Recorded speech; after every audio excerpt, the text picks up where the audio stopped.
Welcome to USC Roski's Lunch with Creative.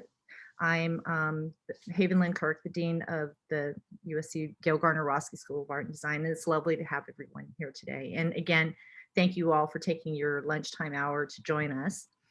Before we begin, I just want to give just a brief background about the series, and then what I'll do is I'll introduce Jennifer West, Professor Jennifer West. So Lunch with Creative was designed as a conversational creative pause, highlighting unscripted talks around timely topics pertaining to the fields of art and design. This year's series was expanded to include hosts from our faculty and their guests from the creative fields that have diverse and unusual careers or trajectories. The conversations are held in a much more intimate forum to allow for audience participation, and the talk should spark interest and give perspective to what's happening in our creative communities. So let's get started, all right? Let me introduce today's host, our very own Jennifer West. Jennifer is a professor of art here at Roski and is the current undergrad chair of the 4D area, which includes photo, video, and our newest area, performance art. She's a widely exhibited visual artist and has lectured far and wide. So she's going to be a wonderful host. And I'm so pleased that she'll be hosting today's talk with her special guest, Michael Chang. So Jennifer, if you'd like to make the introductions. Great. Thank you so much, Haven. I really appreciate seeing everyone today. And for everyone coming out, it's really a pleasure. This is a bit of a mini reunion, I'd say, around 2016 and Michael and his group. So it's really fantastic that everyone is able to join us. I'd like to thank Dean Haven Lynn Kirk for inviting me to host a lunch and to be able to extend an invitation to one of our alums that I've been in close contact with since graduation. And I'd like to thank Jean Lee for all of her assistance in putting together this talk and coordinating it, etc. And of course, for our magical IT Zoom people behind the scenes, thank you for this internet hosting. So I'm going to read a kind of scripted something that I wrote for Michael about his work. And kind of the way I see it, as well as the way that he thinks about it. And after I do my introduction, Michael is going to jump in, and he has a presentation prepared for you today that's going to kind of take us through his trajectory, his practice, his ideas, and so forth, with a lot of visual representation. And then we'll take questions and talk and have a discussion after. It is my great pleasure to introduce Taiwanese-American interdisciplinary conceptual artist, Michael Chang. Michael's ongoing projects and work take the form of sculptural and wall-based work that use manufactured clothing, scraps of carpet, shoes, domestic home technology such as CDs, VHS tapes, and used televisions, machinic technology such as sewing machines, houseplants, photographic images and video recordings, both from personal archives and his own collection process. These textiles and objects are often arranged, dissected, shoes sawed in half, jackets cut in half, and rearranged into elaborate quilt-like wall hangings or diagrammatic installations or conceptual accumulations in form. Site and context is often key to Chang's work, who has used his own bedroom or rooms in his living spaces, hallways, and staircases as sites for his installations, creating a rich textured layer between the spaces and the sculptures and mixed media works. The works delve into a nuanced relationship between personal and universal memory through clothing, objects, and ephemera, and how cultural identification and presentation becomes a signifying uniform. The wall quilts constructed of personal and found clothing often use a collection of a particular item of clothing he has once worn or is commonly worn in his community. These are not standard quilts arranged with hard-edged definable patterns. Instead, the shirts or jackets hang loosely, arms and collars hanging sensuously within the larger piece. Michael so eloquently describes his work as a way to reflect on imagined homelands, Racial Melancholia, Cultural Heritage, Family Histories, Domestic Environments, and Southern California Urbanism. Michael graduated from USC with a BFA in Art and Graphic Design in 2016. He was known for his multidisciplinary critique group that he started with friends from a variety of creative schools around USC. During his last semester, he took the Post-Studio Roundtable course. This interdisciplinary course serves for students to develop a large project over the course of the semester, culminating in a group exhibition off campus. Around 10 days before the class was scheduled to install their exhibition at the Gebele Gallery in South Downtown in Los Angeles, I received an email asking for office hours meeting. I met with Michael in the Fine Arts Library on campus on the second floor, where we could stare down over the stacks of books. He proceeded to tell me that he had scrapped his original project idea. Where am I in this? After going home for the Thanksgiving holiday, where he found his old clothes from middle and high school in bags destined to be donated. And this sparked a new idea for him, an assemblage using his and his father's old clothing, creating his first textile-based wall quilt and a line of cut up and reassembled jackets and shirts.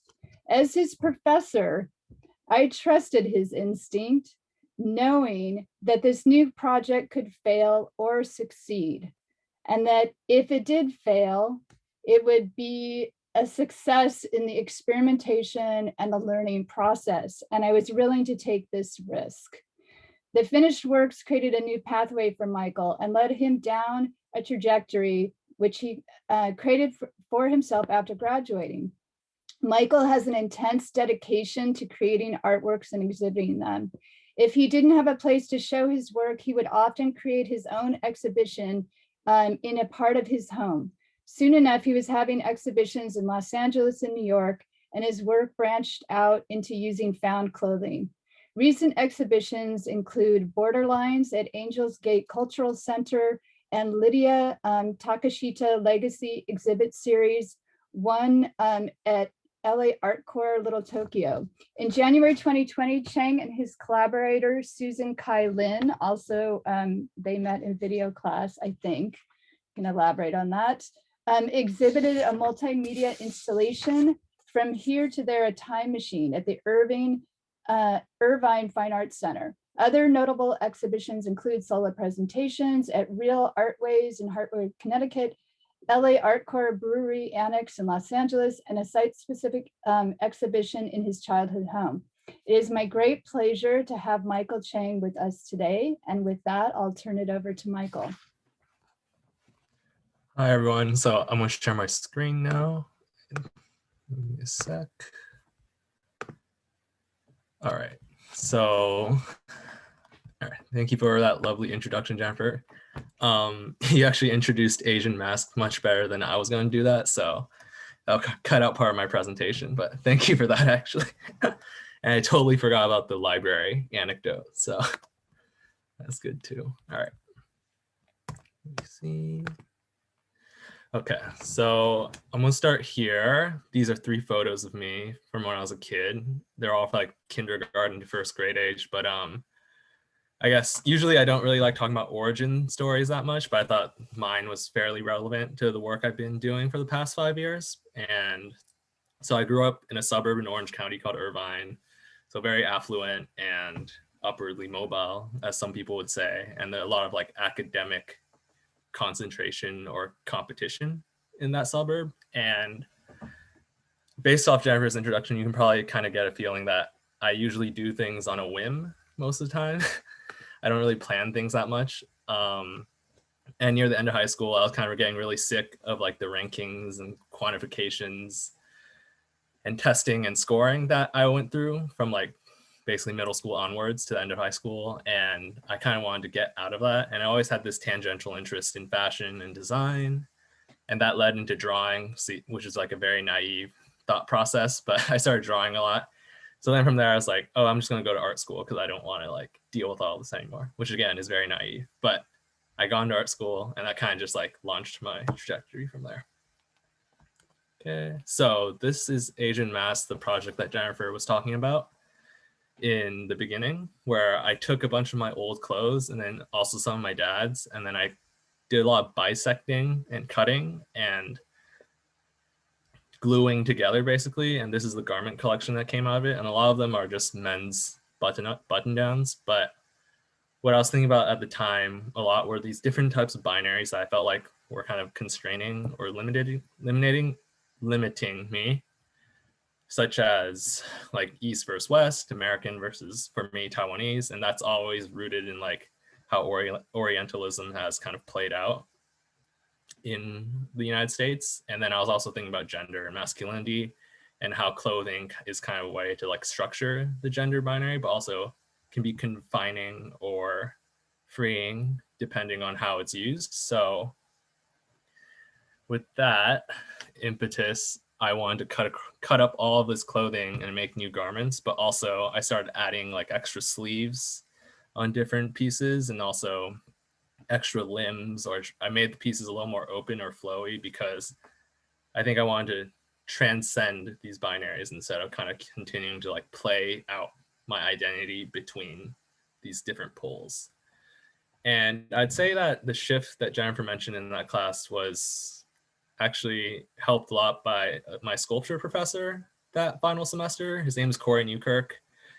He'd always pull me aside and talk to me about art basically, and he kept asking me like what I wanted to make. And then one day he told this anecdote about how he kind of shifted in his work in his last semester, and it was basically about someone telling him that he should try to make work about himself, like in a very simple and explicit way, instead of, I guess, kind of running around or running away from that.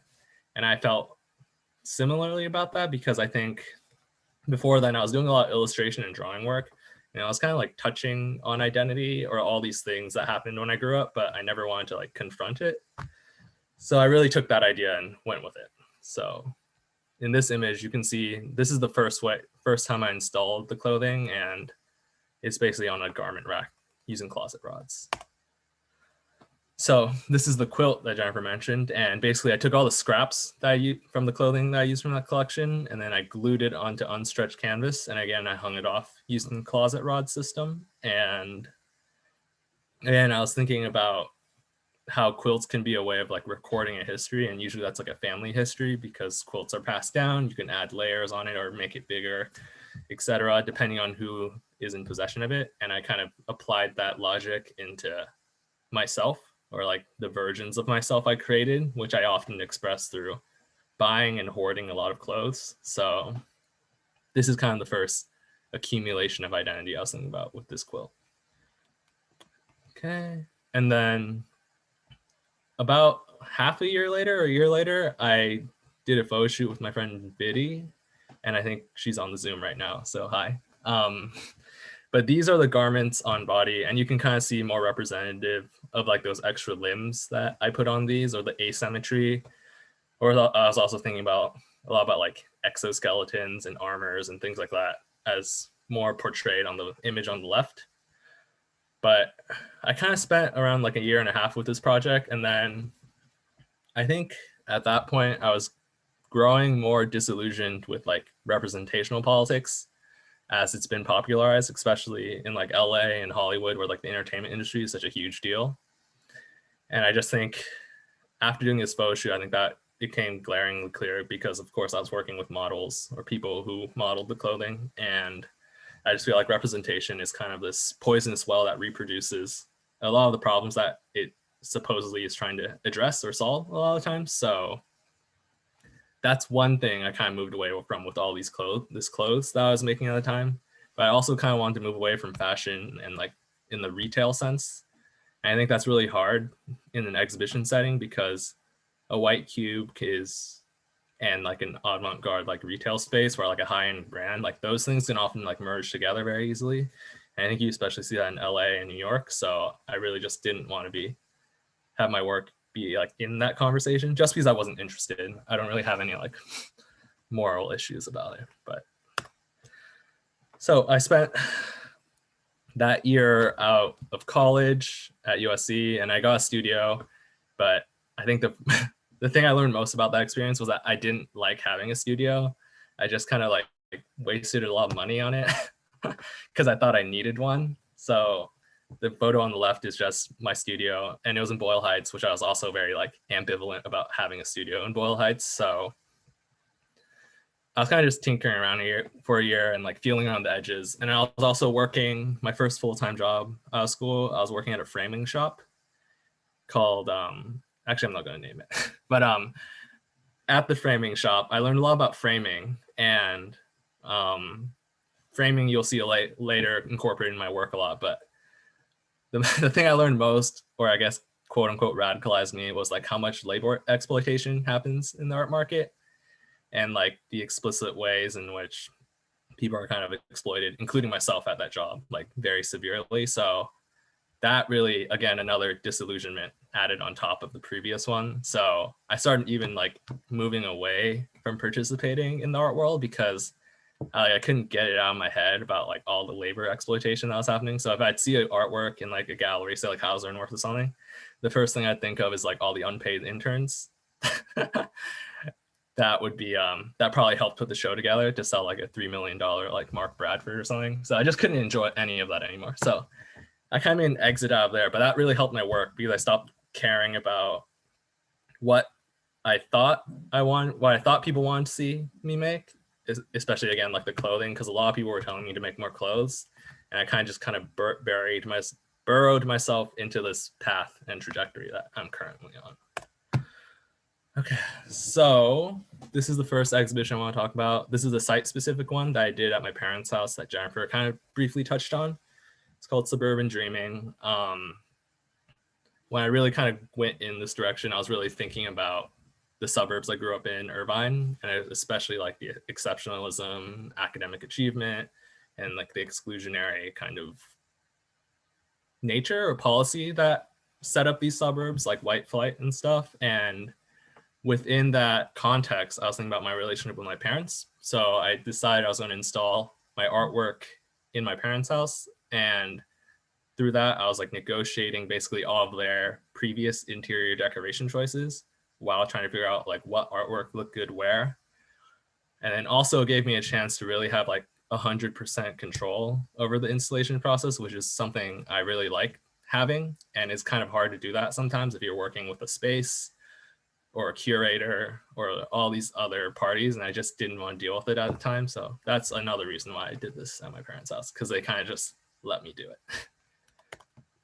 So these are two installation shots. The one on the right, that's kind of where the start of the exhibition is. So on that little nightstand, there's the checklist, and then there's these different pieces I made. They're not named because I don't really think of them as artworks. They're just like objects I created and I hung them up.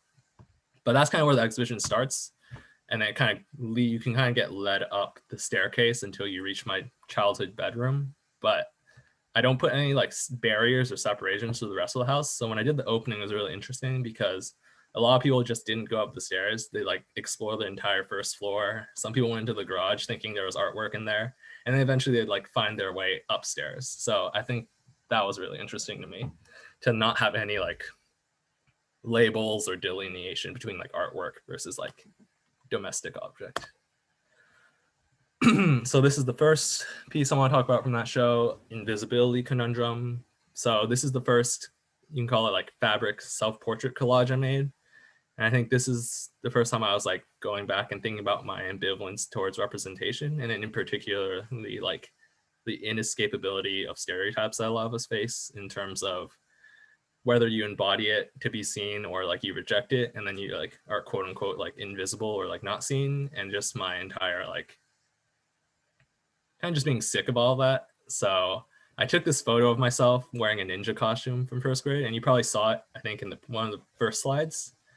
And I thought it was interesting because it was like a very like stereotypical ninja costume, but clearly I chose the costume at the time. So I thought that was interesting that I would, without all of this like sensitivity towards like media or images about like, and critique of that I've learned in college about like why I chose that. And like, I don't remember, but I wanted to use that image to kind of like talk about representation and stereotyping. So this is another installation documentation. So this is the hallway, and you kind of see that room on the right side. That's the bedroom where like most of the works are installed. But I also took down 2 of these like family portraits that were on this wall, and then I put up my own work. And then I left one of the framed photos, the frames in the center there. So it kind of creates this triptych. Okay. So this is the introduction into my fuzzy carpet portraits that people tend to like a lot. Again, I used a photo of myself as material, and that's a pearl pink carpet sample that I found somewhere, and it's framed. So this entire series of work, I was thinking about how interior decorating and like raising children can be similar processes in this demented kind of way, where we try to like, especially in the suburbs, like you can like renovate your house and do all these things so you can like present the prestige or power or like affluence of your family. And I think that happens a lot when people are raising kids, just off of my observations with my friends growing up and their relationship with their parents, and how people can kind of be like primed for success, quote unquote. But I was also thinking about the time working at the framing house I was at, how framing also is a way of like elevating or like making artwork more prestigious or whatever you put in it. And that can also be related to interior decorating. So all of these things are kind of like coming together, and then they all kind of reinforce or amplify each other. Okay, so this is the bedroom. Again, going back to negotiating like the interior decor choices of my parents. The room was painted like this nice baby blue color, so I took that and did a lot of work with blue and put it inside this room. And this is like the introduction where I start using a lot of like ready-mades, or what I call like temporary sculptures, like the laundry cube, and just kind of just putting them in the space and not really thinking of them as like these precious objects, but just things that I'm going to use to convey some sort of meaning. So this is another self-portrait collage, and the one I used for this one is a uniform I got for another job I had out of school. I was teaching art at an after-school program in Orange County, and it was just a really shitty time, and I really hated it. So I wanted to use that uniform I got from that job, which was like this really cheap blue fleece, and I made a self-portrait out of that. And then I painted the frame. Well, I had people paint the frame to match the fabric color.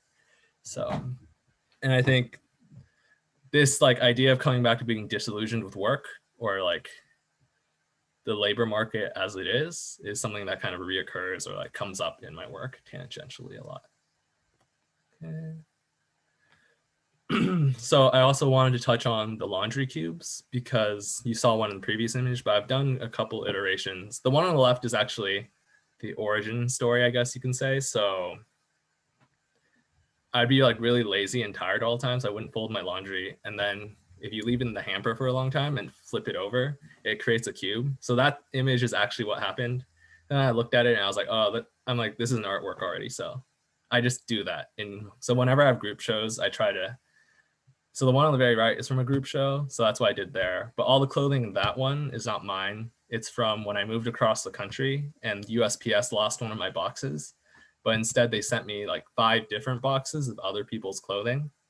So I wasn't able to return it to anyone. So I just put it in a laundry hamper and put it in a group show. And the one in the middle was at a curator's like house show. And I just used all of her clothes. But I think this piece kind of really encapsulates, I guess, the tone of my practice, you can say.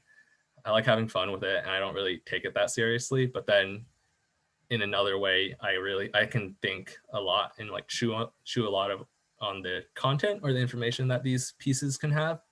So yeah, this is one of my favorite pieces that I've made, but they're not really made. So okay, so the next show is space-time displacement. So this is the first opportunity I had to like do like a full-scale installation in like a more traditional white cube space. So I wanted to build off Suburban Dreaming in some ways, and I thought about inverting the site-specific exhibition into the white cube space as a way to detach like all those domestic objects or personal possessions into like what I call like a contextless space, which I think of the white cube as. Not, and obviously like there are reasons that's not true, but that's kind of how I was thinking about it at the time. And there's several other things that were informing the show. So I mentioned earlier, I moved to the East Coast at the time. So I was kind of literally severed from a lot of the materials I was using, which was all coming from Irvine, the place I grew up in, which was Southern California. And then, so I did a lot of the conceptual work by writing and sketching. And then I knew I had this show on the horizon I was going to come back and work on. So I was kind of trying to just like remember what I had in Irvine and like making drawings out of that to make the installation in the month I had before the show opened when I flew back. So conceptually, I was thinking about this time, I think my parents' immigration from Taiwan to California for grad school and how that was a form of aspirational movement in a sense. And then from there, I tried to think about what kind of aspirational movement would I kind of want to employ. And the first thing I thought of off the cuff was time travel. So in that way, I was thinking about time travel and immigration. And from there, I kind of like propelled the work forward. And then through that context, I was thinking about the expectations between like different generations, but also embedding those expectations and relationships within like the American context of like assimilation, racism, the American dream, and in how inheritance can possibly function. So I'll probably just be breaking down different components of the installation because there's quite a few. And then from there, it'll kind of like collage into like a meaning, I guess you can say. So this is more of a close-up detail of the main kind of space-time displacement installation. So the visual and formal elements, I was thinking of, again, like displacing objects from like the domestic space, specifically from my parents' house in Irvine into the gallery. So like the sewing machine is my mom's, that snakeskin briefcase is my grandma's. And I kind of wanted to tie all these things together. All the shoes are mine or my dad's. And then at some point during a renovation, my dad switched out all the doorknobs in my house, but then he didn't throw them away. He kind of just kept them in a box. So I thought that was a really interesting material to include in the installation. So I took that box of doorknobs and then kind of dispersed it throughout the space as well. Okay. And then for this show, I also wrote an essay. So a lot of these visual elements are kind of based off the essay, which I can share at some point if anyone's interested, because the essay kind of evokes a lot of the imagery in here. So this is another component. So I call these time coffins, and I was trying to think of a way to texturize time passing. And I did that just basically in different ways with all of these different coffins. So the first drawer on the right, I put a bunch of stickers on, and all the stickers are from these piano lesson books that I had and my sister had when we were kids. So every time you complete a lesson, the teacher would like give you a sticker, like if you did a good job or whatever. So I like those stickers a lot. So I kind of just pulled them out of the book and put them in the drawer. The one on the left is like an accumulation or layering of letters, postcards, and souvenirs from my friends. I think some of them are in this Zoom call too. So thank you for the material. So yeah, I was kind of trying to like texturize how time passes within like this context of like trying to continue time traveling and like carrying all these possessions with me. This is another way I wanted to texturize time passing. Those are the shoes I wore to prom a couple times. They're factory, what are they called? They weren't made very well, and I got them at Nordstrom Rack. That's what I remember. But I put all these sewing needles into them and I put them on the scale because I was really sensitive about my weight at the time in high school. And then I was kind of trying to think about like all these heteronormative like social rituals from high school. And from drifting farther away from that in hindsight with time passing, thinking about like when I review those events, how suffocating they are. So that's kind of where these are inspired by. And then of course, when I go time traveling, I need all like my old Chinese textbooks because I'm not fluent at all. So these are, again, another version of the book stacks that you probably saw in Suburban Dreaming in one of the documentation images, but instead these are all Chinese textbooks or like children's reading books, like illustration books that I used when I went to Chinese school as a kid. And then again, I just added some stickers on them to connect them to the time coffins. And then the shoes, I call them splicers. So I was kind of just imagining when I keep going in the cycle of trying to time travel, or like trying to make myself whole through this time traveling movement, that all my possessions would kind of get torn apart and put back together. And it's like a very layman's like sci-fi inspired idea. So I just like decided to literally do that with all my shoes. So that's kind of how these came to be. This is another documentation shot. I'll be talking about those quilts shortly, but Jennifer also mentioned them. They're like the update from the first quilt I made. So the first one on the left is the Forgetful Quilt. So the way I make these quilts is like I set these loose parameters around them of where the clothing is sourced. So the one on the left is basically all the clothing that I forgot to use for the Asian mask project that I found in my closet. And I just like consolidated it and made it into a new quilt. But this time I wanted to kind of simplify all the material. So I took out the canvas because I didn't think it was necessary anymore.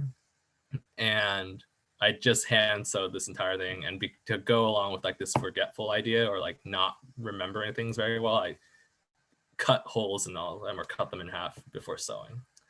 And then one on the right is quilt for my dad. So my dad has like a modest Polo Ralph Lauren collection, and I really associate like that kind of branding with assimilation or like the American dream or like trying to look middle class or like upper middle class.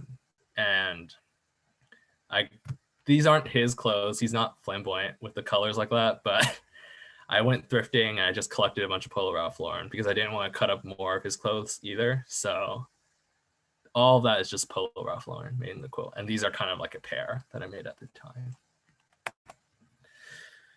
And then these are an update on the fuzzy carpet series. So again, I wanted to experiment. So I matched like the frame color to the carpet, and then instead of kind of setting the artwork into a box frame, put it so that it directly kind of sits in there more tightly.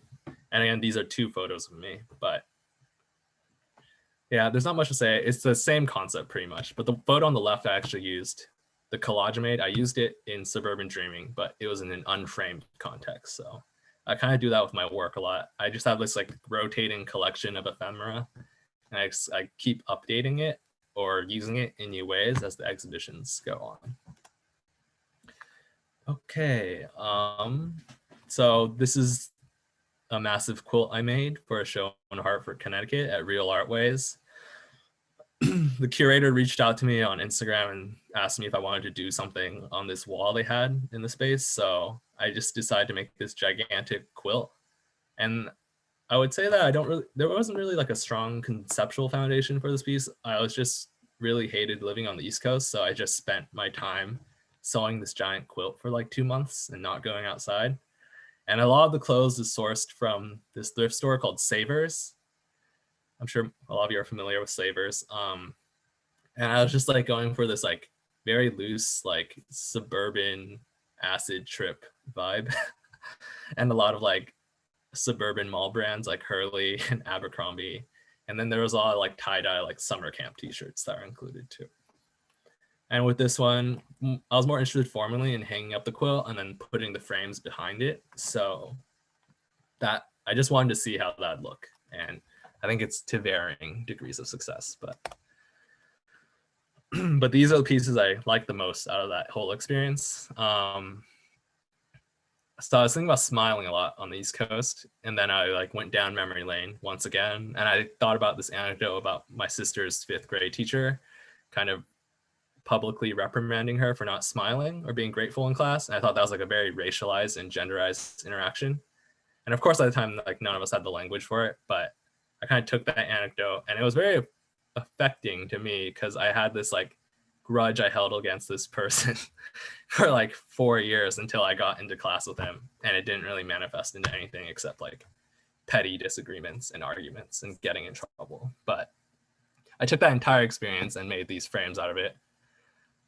So with the people, they're all, again, childhood photos of me or my friends, with my friends. The one on the right is me and my sister, but I kind of just whited out the faces and then collaged images over it. So the only thing left is like the smile, which I thought was like quite unsettling.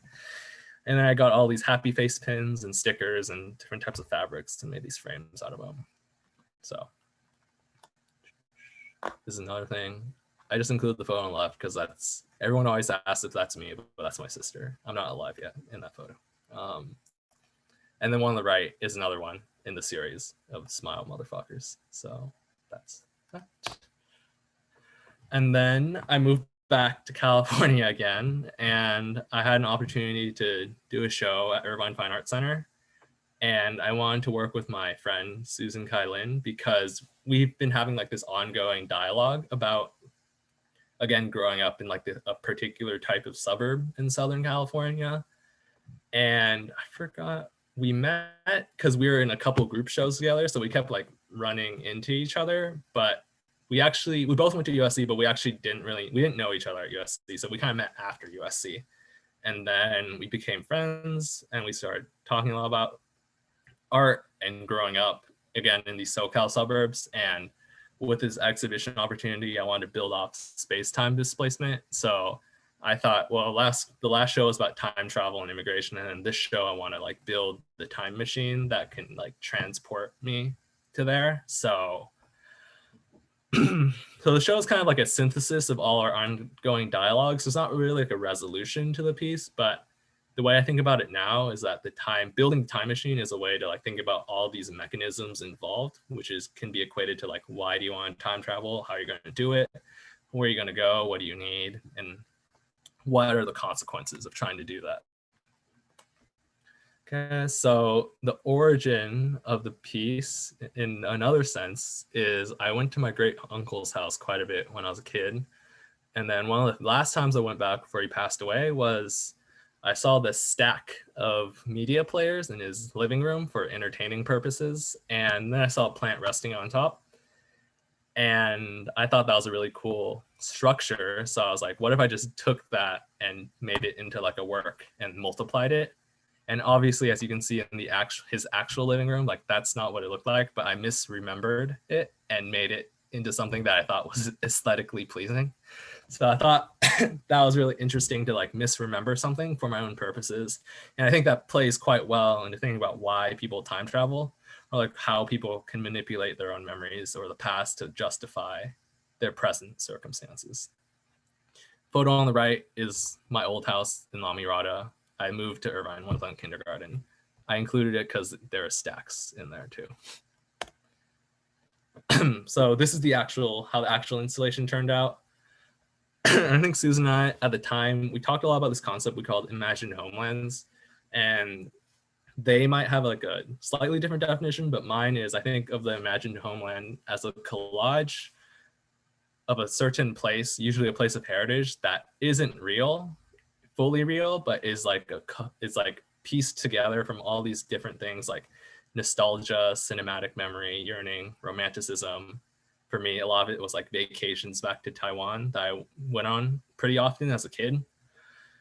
And then a lot of it was quite influenced by films I watched. So like a lot of Taiwanese like new wave stuff from like Edward Yang, Ho Shaosen, filmmakers like that really depicted Taiwan or in like a really beautiful way that I thought, and both conceptually, visually, formally, like all of that stuff. So that's kind of where the origin of the imagined homeland, and it's also informed by like my parents' stories about growing up and like where they went to school, but also like the fabrications of that, right? Like if my parents would tell me a story, I'd probably like imagine all these other scenarios that happen in my head to like fill in these gaps. So let me see. Okay. And then another piece that Susan made previously that was really influential was a film they made called Today I Arrive at the Age of 23. And I'm just going to read briefly. So the film is a way in which explores a collection of memories, both real and fictional. It follows one character wandering around alone on Taipei on his birthday as he recounts different experiences of celebrating his birthday throughout his life.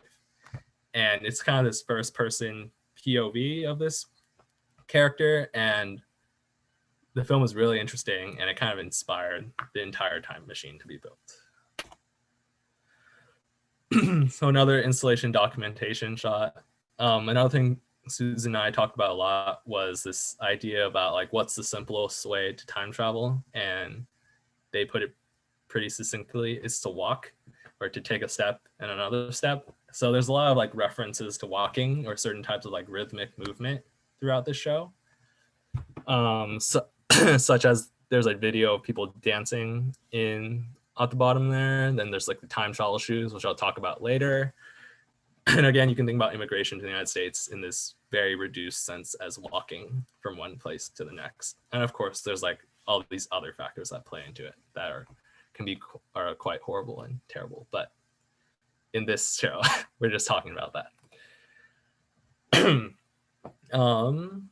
So these looped videos are basically from Susan's personal archive and of different footage that they've taken over time, and they just are kind of playing during the show at all times, and then there's a soundtrack in the background. So we kind of wanted to create this environment for people to spend a lot of time in. So this is another documentation shot of the show, and I like this shot a lot because the trophy in the center there is a little childhood photo of Susan.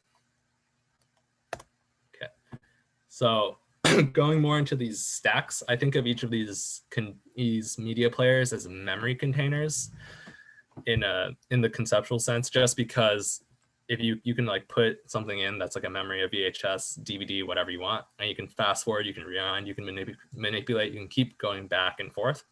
So I think of each one as a memory container, and then the stack is to refer to that origin anecdote I told, and then multiplying those stacks throughout the space. I was really thinking about then, like that's kind of like a family mythology, or like that's all tied together basically by all these anecdotes that are in these memory containers.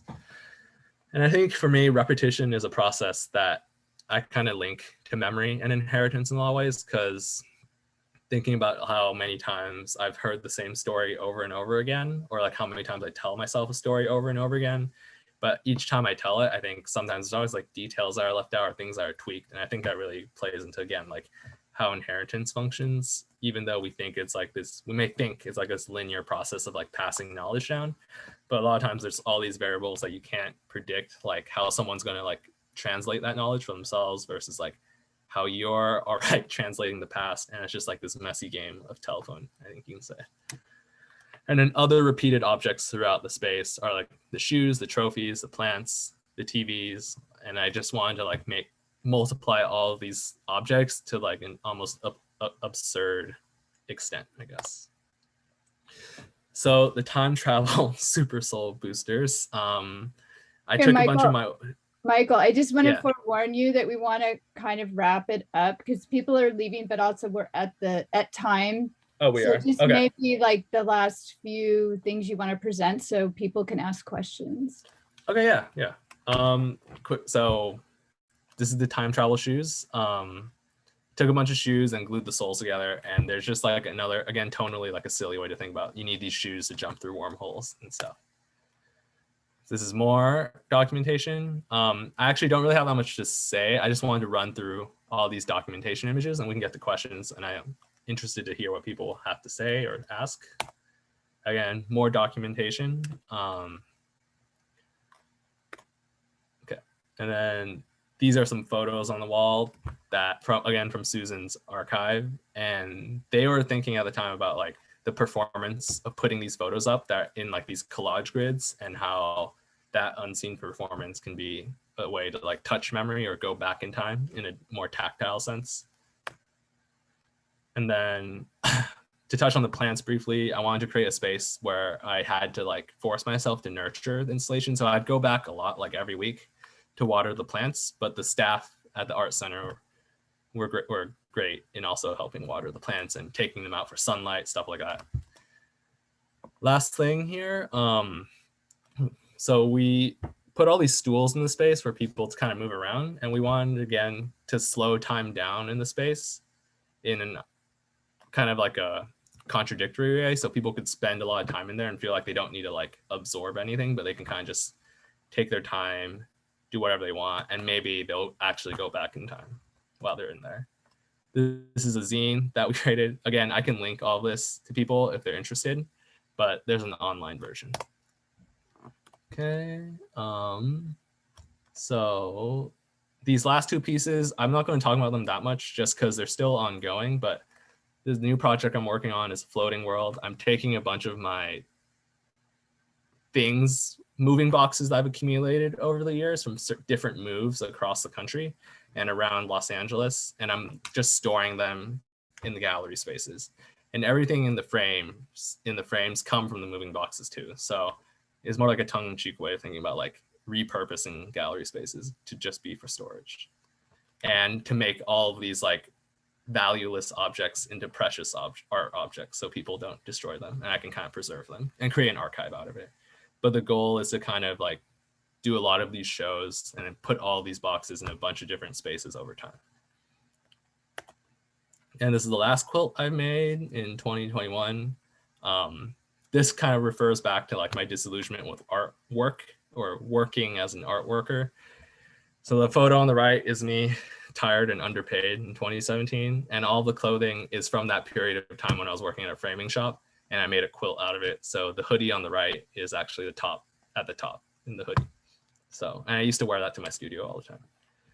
But yeah, so thank you for listening. I'm gonna stop sharing so people can ask questions. Great. Thank you so much, Michael, for your presentation. And thank you to everyone who's coming. If anyone feels up for it, if you can turn on your cameras now, we're going to just have a quick chat. I really want to give a chance for people to ask Michael questions, comments, etc. I have my own, but I want to give you all the opportunity to really jump in as well.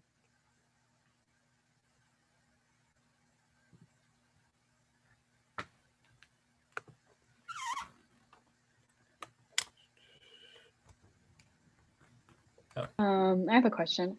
It's kind of just more seeing like the trajectory of your work and more so like a process question. Are there any like questions that you ask yourself in your or multiple questions like while you're creating your work and kind of exploring those new forms, since you do have like a collection of materials that you're reinforming? Because that would be just helpful to know like how that helps. Again, to rephrase, it's yeah, like what questions are you asking yourself as you make your work? And yeah. I don't know if I ask a lot of questions in a way of like in a direct sense where I'm like, oh, I want to make work, so I need to ask questions. Most of my work actually comes into form going back to like the laundry cube anecdote. Like there's things I happen upon and then I really just like extrapolate as much meaning out of it. So it's almost like imbuing these meaningless things with meaning. And then I really like get on a roll with it. So again, like with the time machine too, the origin anecdote about like seeing those structures in my great uncle's living room and then kind of really running with it, even though finding out later it's like was a false memory in a way, but then really taking it and going with it. But yeah, I guess other questions I think I ask a lot is,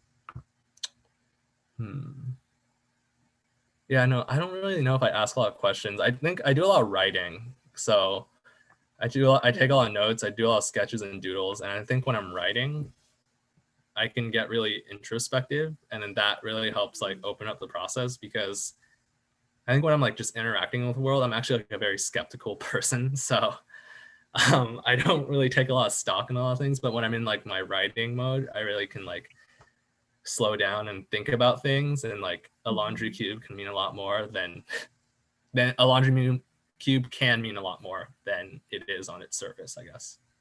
I don't know if I answered it, but yeah, no, that was great. Like writing does translate with those like more in depth. Thank you. Yeah, there's a comment in the chat, Michael, from Viddy that's also about your writing. And Viddy says, hey, Michael, I feel that the artist statements you've had as part of each show is quite integral to viewing the works in the show. Could you tell us about the relationship between your visual art practice and your writing, which is thinking about your writing? Yeah. Again, I think I mentioned this earlier, but most of my work starts from writing. I don't really think about form too much until later on. I think honestly, because I call myself a conceptual artist just because it's simple and I don't have to like add all these qualifications to it. But I think a lot of artwork is more interesting to me when it's in my head and it's not real yet. So I think that's why I always start with writing. So with like space-time displacement, I wrote an essay called Space-Time Displacement. Again, I can share it. I just didn't know how to share it in the presentation, but that's where I really kind of like unpacked all of my ideas about space-time displacement. And the work itself is kind of like almost just these resulting objects that came from that. And I don't really like putting a hierarchy in terms of like between writing and like the art making part, but yeah, I really do start with the writing first. It doesn't always necessarily like show up in the exhibition space, but it's like a really important part of what I do. I mean, with Sorry, somebody Jennifer. else, no, you go, Gigi. Okay, I was just gonna ask, sort of like related to that, your work it's really like visually arresting. And I'm sure that there are people who see the work who don't necessarily engage with it in like the depth that you have communicated to us in terms of like your process and your intention behind putting these things together and what they represent to you and what you probably, you know, communicate about in your writing. So one thing I'm curious about that I often ask myself is like, do you care if people don't understand that part of your work? Or if you do care and you want that to be sort of something that people are forced to encounter when they interact with your work, how do you make that happen? I'd say like 75% don't care at all. I figured. Yeah, I mean, like honestly, I make a lot of this work for myself. Like whether it's shown or not is one thing. I do like exhibiting a lot, but what I like most about exhibiting is like the week or so of installation I get, where it's just me or like me in the space if it's like a solo presentation. And then I grew up as an athlete, so I think the installation period is kind of like the match or whatever. And that's like the most exciting part to me. In terms of what people get out of it, I don't really place any expectations on what people get out of it. For the Time Machine show, since I did so many walkthroughs with Susan, I was really happy more so hearing what other people had to say about the work and what they kind of recalled from the memories or like kind of pulled out of it, because my perspective on these things is that I spend so much time in my own thoughts about the work that it gets like overly indulgent and kind of annoying. And I much prefer to like see how other people talk about it when they're talking to me. But I'm also very happy like to do presentations like this where I can just talk about my process and everything. Like I don't mind doing that at all, but I think in like a live conversation with someone, like I don't really have any like I'm not trying to do like a branding exercise with my work where I'm just like, I need to like say the same thing every time to each person that comes up to me, or else I like get nervous about like being misrepresented. Like I don't really have much interest in that.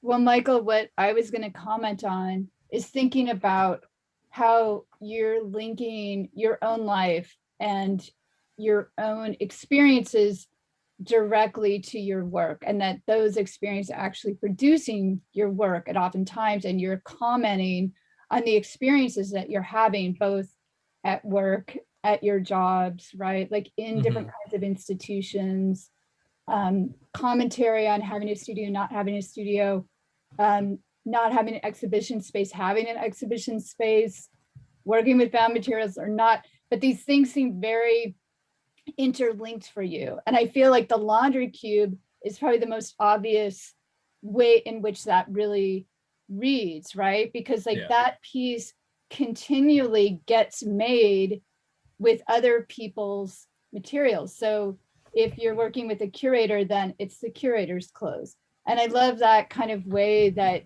you're just reacting to your own life. And it's like a really lovely kind of loop where that feels really genuine and real, because you're just continually kind of commenting back on it in different ways. And in some ways, those, you know, the pieces and the ideas around time travel and so forth, I feel like that's a kind of more conceptual idea that you're kind of pushing out, right? Where you have kind of made up this other potential world, which I actually remember from some of your drawings, actually. Yeah, that's why I was doing that too. So So for anyone from Roski who remembers that, but I really love that how that operates for you in your work, because then that's, you know, really relevant to how you're commenting on so many different things. So if it's like working through the relationship with your dad by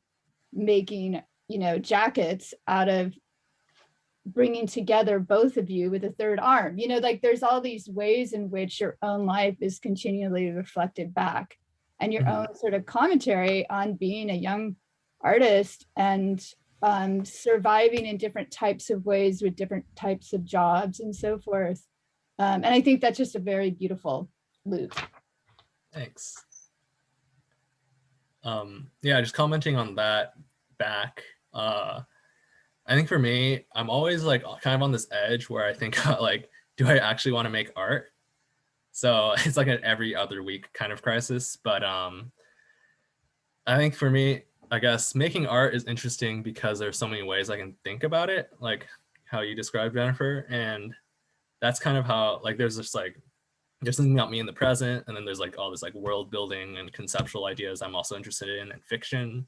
And then there's things I'm reacting to in real life. And I think there's just all these different angles that I want to think about making things from, or else I get bored really quickly. And then I just wanted, like, I wouldn't want to do it anymore. And I think that's still something I'm trying to figure out a lot of times, but generally the pattern is like, I need to have like a lot of different ways to think about what I'm doing, or else then I lose interest very quickly. And then I don't actually complete the thing that I'm supposed to be doing, if that makes sense.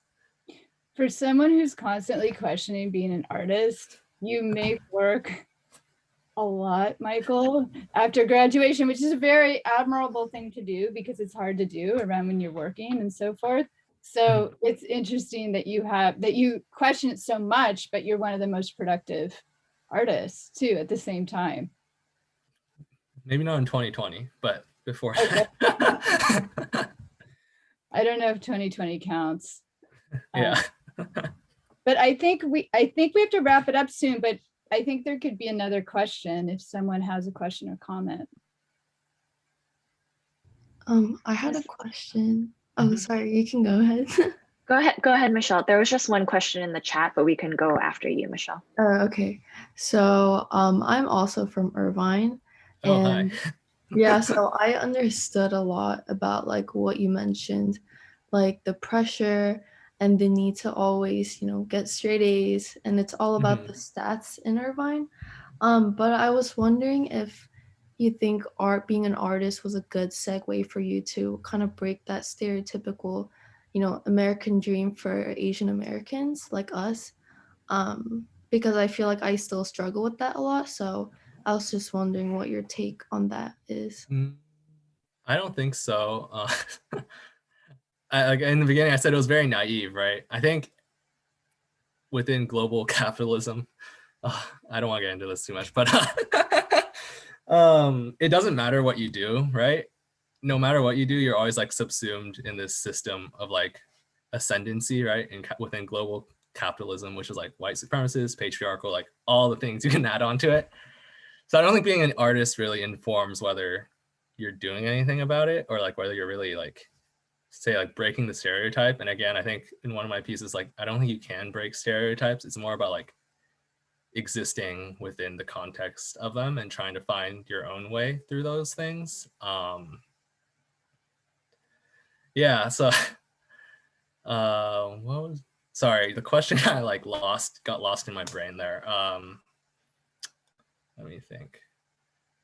I think I answered it, right? Like, I just don't think like being an artist really informs anything about like whether you're breaking a stereotype or like the American dream. I think a lot of artists are like very, very like deluded by the American dream too. It's just like in a different context, right? And because the art labor market is so horrible and like there are no stable jobs for anyone, like there's always just like this appearance of doing well in the art world a lot of times that doesn't really mean anything. And that's why I kind of left. And I don't work in the art world. I work tangentially where I have a better wage now. So because I did graphic design in school too. So I decided to go back into that because the salary was higher. But if you ever want to talk about it like in another context, you can just email me. I think my website, there's like a form you can just fill out. But yeah, I don't think being an artist means anything in terms of like fighting back stereotypes or like fighting the American dream. Yeah, that helps a lot. I've just been asking a lot of people, so that definitely helps. Thank you. Mm-hmm.